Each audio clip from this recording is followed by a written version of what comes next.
All right, so we've got a pretty convincing rejection from that 200-day moving average.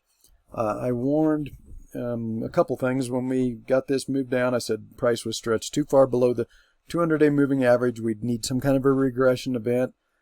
I was kind of expecting that it would come up and at least get close to the 200-day moving average, if not fully test it. We did test it last week, and that did reject price. It looks to me like we're probably starting down into a daily cycle low, and this may turn out to be an intermediate top as well. I noted, when we were trying to put in this bottom, that I thought we would have to rally enough to convince most people that the bear market was over and that we had started a new bull market, and we're definitely seeing that kind of sentiment. I would need, for me to say that the bear market is over, I would need to see the S&P rally above this last intermediate peak. We would need to make a higher intermediate high.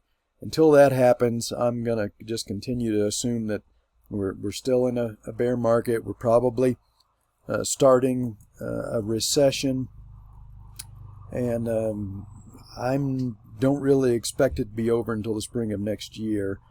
So, we'll see what happens here, but it looks to me like we're starting to move down into a daily cycle low. Price marginally closed below the 10-day moving average here, which it hasn't done in quite a while. This is a really mature daily cycle.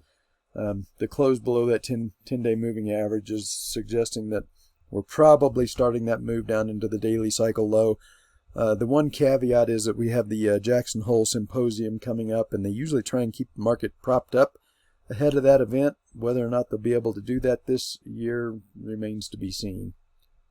All right, if I go over to the NASDAQ, the QQQ, the NASDAQ 100 tracking ETF, it's a little bit more compelling. The close below the 10-day moving average, and the moving average is starting to flatten out and roll over. So again, looks like a pretty convincing move has started down into the daily cycle low here. And I've got some targets that I've shared with the premium subscribers on where I think that move may go to before we get a final bottom. But just one thing that I do look at. Let me switch this chart over. All right, so very rarely does a daily cycle bottom without the VIX spiking at least to 30, maybe even 35.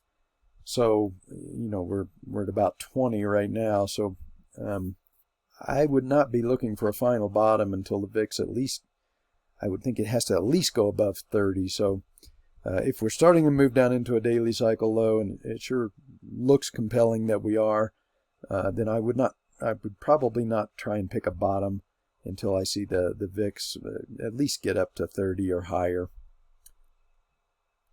All right, so as far as I'm concerned at this point anyway, this looks like a bear market rally, and a very convincing one, which I predicted it would be, and one that so far has gotten rejected at the 200-day moving average.